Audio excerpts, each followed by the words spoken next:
Hi friends, આપણે જે જૂનું ચેપ્ટર હતું એ હતું કંડક્ટોમેટ્રી, એ આપણે પૂરું કર્યું. હવેનું જે ચેપ્ટર છે એ છે યુનિટ નંબર 3, એમાં ચેપ્ટર નંબર 3 ઇલેક્ટ્રોકેમિસ્ટ્રી 1. બરાબર. ઇલેક્ટ્રોકેમિસ્ટ્રીના બે પાર્ટ છે. પહેલો પાર્ટ આપણને આ સેમમાં આવશે અને બીજો પાર્ટ આપણને નેક્સ્ટ સેમેસ્ટરમાં આવશે. તો આજનો આપણો પહેલો ક્વેશ્ચન આપણે જોઈએ તો કે ડેફિનેશનથી ચાલુ થશે. પ્રસ્તાવના જે છે કે ભાઈ ઇલેક્ટ્રોકેમિસ્ટ્રી એટલે શું, અથવા ડિફાઇન ઇલેક્ટ્રોકેમિસ્ટ્રી, અથવા તો give short introduction of electrochemistry.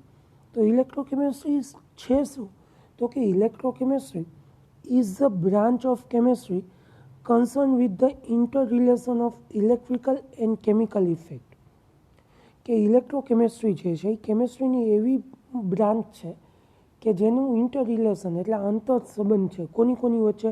Electrical અને કેમિકલ ઇફેક્ટની વચ્ચે. ઇલેક્ટ્રિકલ અને કેમિકલ જે રાસાયણિક અને ઇલેક્ટ્રિકલ વિદ્યુત રાસાયણિક, બરાબર, જે ઇફેક્ટ છે એની ટૂંકમાં તમે ઇલેક્ટ્રોકેમિસ્ટ્રી કહી શકો.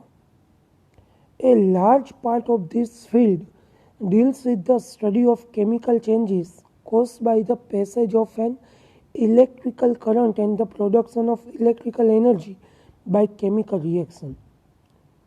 કે ઇલેક્ટ્રોકેમિસ્ટ્રીનો જે લાર્જ પાર્ટ છે અથવા એનું જે ક્ષેત્ર છે, ફિલ્ડ જે છે, એ ડીલ કરે છે કોની સાથે? તો કે કેમિકલ ચેન્જ સાથે. બરાબર. એવા અમુક કેમિકલ રિએક્શન છે કે જેમાં ઇલેક્ટ્રિકલ એનર્જીનું પ્રોડક્શન થાય છે, અથવા તો તમારે એમાં ઇલેક્ટ્રિકલ કરંટ જે છે એ પેસેજ એટલે આપવો પડે છે. તો એ બધા કેમિકલ રિએક્શનનો ટૂંકમાં સમાવેશ ઇલેક્ટ્રોકેમિસ્ટ્રીમાં થાય છે. In electrochemical process concerned with the process and factor that affect the transfer of charge across the interface between an electrode. કે ઇલેક્ટ્રોકેમિકલ જે પ્રોસેસ છે એ પ્રોસેસ અને ફેક્ટર કોને અફેક્ટ કરે છે? તો કે ટ્રાન્સફર ઓફ ચાર્જ, કે કેટલા ઇલેક્ટ્રોન જે છે એ પસાર થાય છે ઇલેક્ટ્રોડની વચ્ચે. બરાબર. એની ઇલેક્ટ્રોનિક કંડક્ટર અને ઇલેક્ટ્રોલાઇટ, ઇલેક્ટ્રોડ અને ઇલેક્ટ્રોલાઇટની વચ્ચે, આયોનિક કંડક્ટરની વચ્ચે કેટલા પ્રમાણમાં વિદ્યુત ભાર પસાર થાય છે એના ઉપર ડિપેન્ડ છે. In general, a difference in electrical potential can be measured between electrode in an electrochemical cell. કે જનરલી તમે શું કહી શકો? તો કે આ એક એવી પ્રોસેસ છે કે જેમાં ડિફરન્સ હોય. કોનો? તો કે ઇલેક્ટ્રિકલ પોટેન્શિયલ અને ઇલેક્ટ્રોડ વચ્ચેનો ઇન ઇલેક્ટ્રોકેમિકલ સેલમાં. કેથોડ એનોડ છે, બરાબર. એ કેથોડ એનોડને તમે જે વિદ્યુત રાસાયણિક સેલ સાથે જોઈન્ટ કર્યા છે તો એ આખું ઇલેક્ટ્રોકેમિકલ સેલ કહેવાય. બરાબર. તો એ રીતની વાત છે. ત્યાર પછી એનાથી આગળની ડેફિનેશન જોઈએ તો કે ડિફાઇન ઇલેક્ટ્રોડ. કે ઇલેક્ટ્રોડ એટલે શું એ ડિફાઇન કરો. બરાબર. આપણે બે ઇલેક્ટ્રોડ તમને ખબર હોય તો લેતા, ધન ધ્રુવ અને ઋણ ધ્રુવ, અથવા કેથોડ અને એનોડ.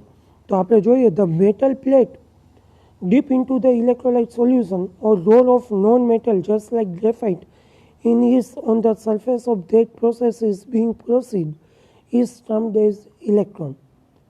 કે મેટલની પ્લેટ હોય કે જેને ઇલેક્ટ્રોલાઇટ દ્રાવણમાં ડીપ કરેલી હોય, અથવા તો નોન મેટલ હોય કે જે ગ્રેફાઇટ જેવી હોય, જેની સરફેસ ઉપર ટૂંકમાં ઇલેક્ટ્રોકેમિકલ પ્રોસેસ જે છે એ થતી હોય, તો એ નોન મેટલ અથવા તો મેટલ પ્લેટને તમે ઇલેક્ટ્રોડ કહી શકો છો.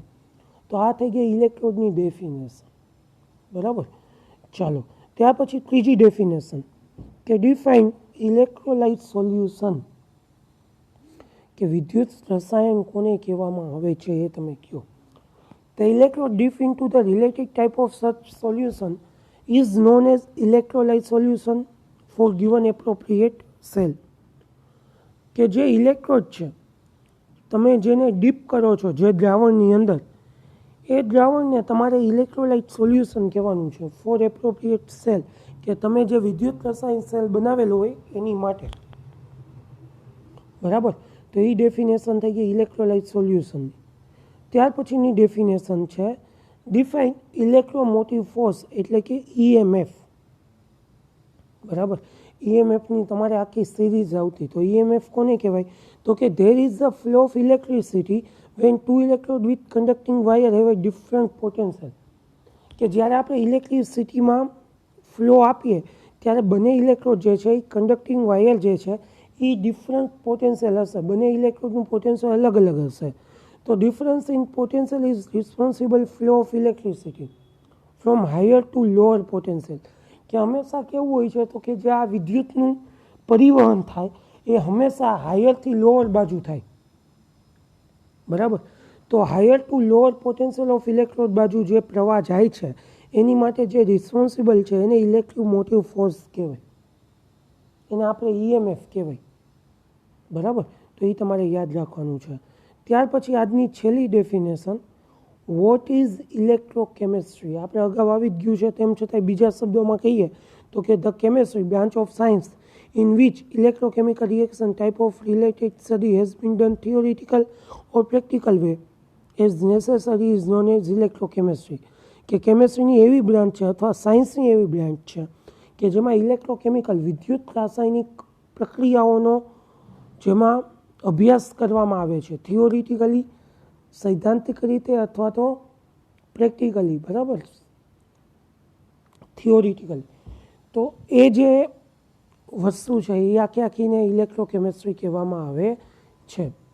તો આજની આપણી જે 5 ડેફિનેશન છે એ 5 ડેફિનેશન કરવાની છે.